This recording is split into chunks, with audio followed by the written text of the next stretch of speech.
Chers amis, bonjour, on se retrouve pour les passions d'un Hébreu. Je voudrais vous parler aujourd'hui à travers une expérience personnelle d'un sujet qui me tient à cœur, la différence et l'indifférence. Je n'avais que 6 ans lors de mon accident de voiture. Un médecin conduisant une Peugeot 403 bleu marine me renversa mais jamais ne s'arrêta. Nous étions seuls, mon jeune frère et moi, fuyant l'Algérie à feu et à sang, débarqués à Paris, hébergés chez un oncle et une tante. Restés sur la terre algérienne, mon père et ma mère ne nous avaient toujours pas rejoints. Nous étions en juin 1962.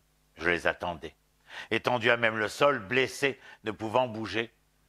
Je n'ai le souvenir d'aucune parole prononcée, ni du son de ma voix, ni de cris, ni de plaintes. On me transporta vers un centre de soins où ma jambe droite fut mise sous attelle.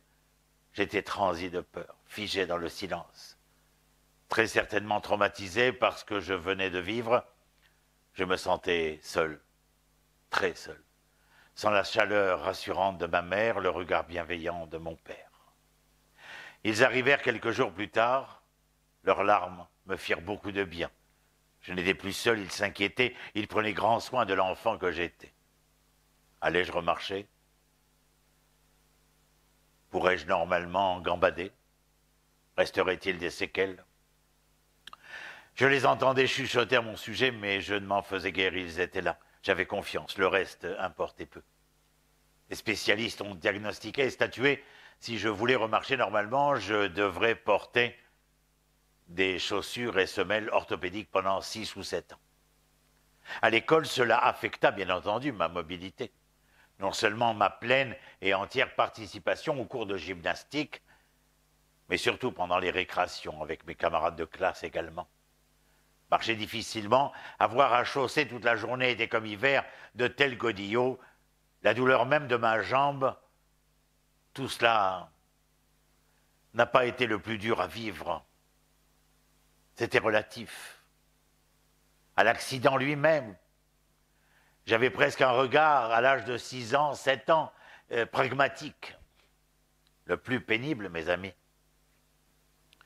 fut ce sentiment d'indifférence que les individus, les maîtres ou la plupart des élèves me témoignaient. À l'école et au collège surtout, un grand nombre de personnes m'observaient ou me regardaient avec leur visage compatissant. Cela se produisait souvent lorsque j'essayais de marcher ou de me déplacer, de tenter de ressembler aux autres enfants. La façon dont les gens me regardaient était plus que dérangeante. Au fil des ans, cela m'interpella d'autant plus. Et je voulus m'interroger sur les raisons de cette réaction qui me paraissait plus qu'étrange. L'univers humain était-il civilisé? Était-il irréprochable? Était-il inévitablement indifférent? Portait-il en son sein une maladie sociale endémique? Nous vivions et nous vivons dans un monde où si nos intérêts ou utilités ne sont pas affectés, nous ne ressentons pas la nécessité d'aider cet autrui dont les intérêts et les utilités ont été compromis d'une manière ou d'une autre. C'est aussi un excellent moyen pour nier le droit à sa dignité, à son prochain, en omettant d'accepter l'humanité des individus et leurs valeurs. Eh bien, nous nous limitons dorénavant à reconnaître leur statut social, leur influence ou leur richesse. Nous devenons de plus en plus matérialistes au lieu de devenir de plus en plus humains. Sans avoir, bien sûr, à attendre les drames et les tragédies de l'histoire pour avoir un sursaut d'émotions compatissantes. Thomas Hobbes, le philosophe anglais, a déclaré, et vous le savez, l'homme est un loup pour l'homme dans son célèbre ouvrage « Le Léviathan ». Il y décrit une nature humaine dont le désir et la volonté sont de nuire. Ce que soutient Hobbes est tangible, il suffit d'écouter le monde. Tant de conflits épars, tant de personnes déplacées, réfugiées, tant de victimes des politiques et des sociétés totalement indifférentes aux besoins et aux problèmes plus que concrets. Et les Juifs en savent quelque chose. Maintenant, beaucoup pensent résoudre les problèmes de ces personnes par un simple like sur le clavier, un partage, mais le plus souvent des réactions intestines d'une absurdité, d'un vulgaire sans nom. Les réseaux sociaux sont en lieu et place d'un réel engagement pouvant contribuer à une assistance substantielle. C'est alors que nous, en tant que société, perdons le sens de ce que signifie réellement respecter la dignité et la valeur de l'être humain. La différence, mes amis, c'est le contraire de l'engagement social. Une personne devient insensible à l'autre quand le sentiment de responsabilité et de respect envers la création, les créatures, ne signifie plus rien pour lui. L'indifférence blesse ceux qui souffrent déjà. C'est une absence de reconnaissance pour leur humanité, pour leur dignité.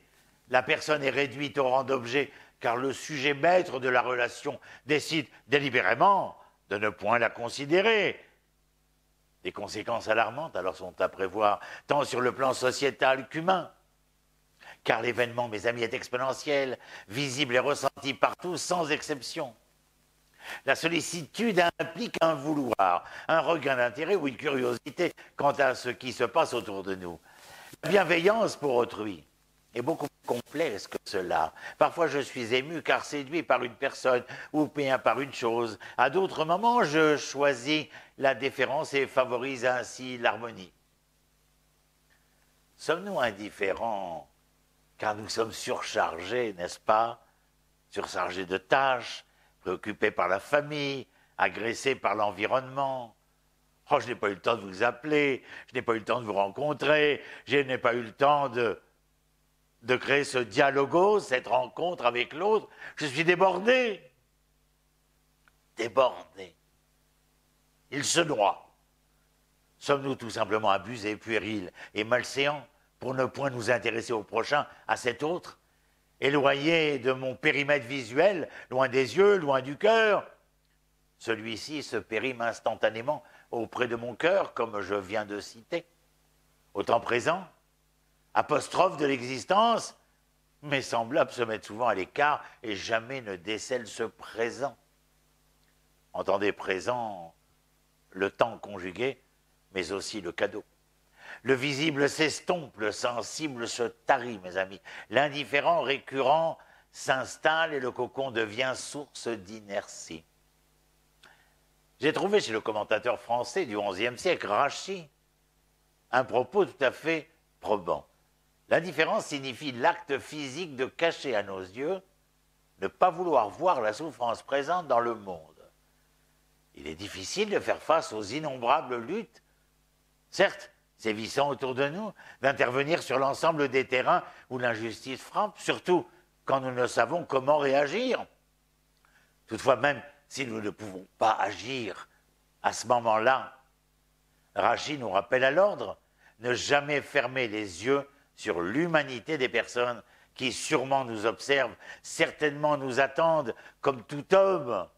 Un Hébreu peut ne pas regarder un être humain dans le besoin, ne pas entendre l'appel divin et devenir un pharaon. Il n'est pas nécessaire d'être méchant pour être du côté du mal. Il suffit tout simplement d'être indifférent. Tout ce qu'il faut pour vaincre notre humanité, c'est négliger le malheur et le désespoir de nos semblables. Ne rien faire entraîne une autre forme de faire. Ce qu'il faut pour concevoir une société d'iniquité et d'apathie. En refusant de prêter main forte, nous devenons les tyrans de notre époque. Souvenons-nous, l'indifférence est un choix. Allons-nous choisir l'amour du prochain, la dignité foncière de toute vie, ou préférons-nous ignorer la peine, la douleur, l'amertume, si criarde face à nous? Agir sans discernement vis-à-vis de toutes les créatures, leur accorder un même rang de dignité, quel que soit le genre, la race, la religion, la sexualité, qu'ils soient riches ou qu'ils soient pauvres. C'est une exigence vitale, reconnaître la valeur et la vertu de l'existence, de l'impératif moral, de l'éthique hébraïque et humaine, de surmonter l'indifférence qui subsiste dans le monde. Il est temps, mes amis, de nous lever collectivement pour dénoncer cela et nous engager face à l'adversité, car c'est seulement en débarrassant la terre de ce désintérêt que nous pourrons féconder et mettre au monde un univers dont Dieu et l'homme seront fiers. J'aime me rappeler ces mots d'Elie Wiesel qu'il prononça devant la présidence américaine à la Maison-Blanche. Qu'est-ce que l'indifférence? Étymologiquement, le mot signifie aucune différence, nous l'avons compris. Un état étrange et contre nature, dans lequel les lignes se brouillent entre la lumière et l'obscurité, le crépuscule et l'aube, le crime et la punition, la cruauté et la compassion, le bien et le mal. Bien sûr, l'indifférence peut être tentante. Plus que cela, chez certains, elle devient même séduisante. Il est tellement plus facile de détourner le regard des victimes. Il est tellement plus facile d'éviter de telles interruptions brutales de nos travaux, de nos rêves, de nos espoirs. C'est après tout maladroit, gênant d'être impliqué dans la douleur et le désespoir d'une autre personne, faisant comme si de rien n'était. Pourtant, pour la personne indifférente, son voisin est sans conséquence.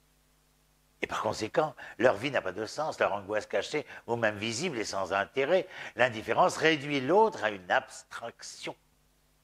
D'une certaine manière, être indifférent à cette souffrance est ce qui rend l'être humain inhumain. L'indifférence, après tout, est plus dangereuse que la colère et la haine. La colère, mes amis, peut parfois être créative. On écrit un grand poème, une grande symphonie, on fait quelque chose de tout à fait singulier pour l'humanité, parce qu'on est en colère contre l'injustice dont nous sommes les témoins. Mais l'indifférence, jamais n'est créative. Même la haine, voulez-vous savoir, peut parfois susciter des réponses. Vous combattez en son nom, vous la dénoncez, vous la désarmez. L'indifférence ne suscite aucune réponse. L'indifférence n'est pas une réponse. L'indifférence n'est pas un début, c'est une fin. Et par conséquent, l'indifférence est toujours l'ami de l'ennemi, car elle profite à l'agresseur, jamais à sa victime, dont la douleur est amplifiée lorsqu'il se sent oublié. Le prisonnier politique dans sa cellule, les enfants affamés, les réfugiés sans abri, ne pas répondre à leur sort, ne pas soulager leur solitude en leur offrant une étincelle d'espoir, c'est les exilés de notre mémoire humaine, et en niant leur humanité, nous trahissons la nôtre.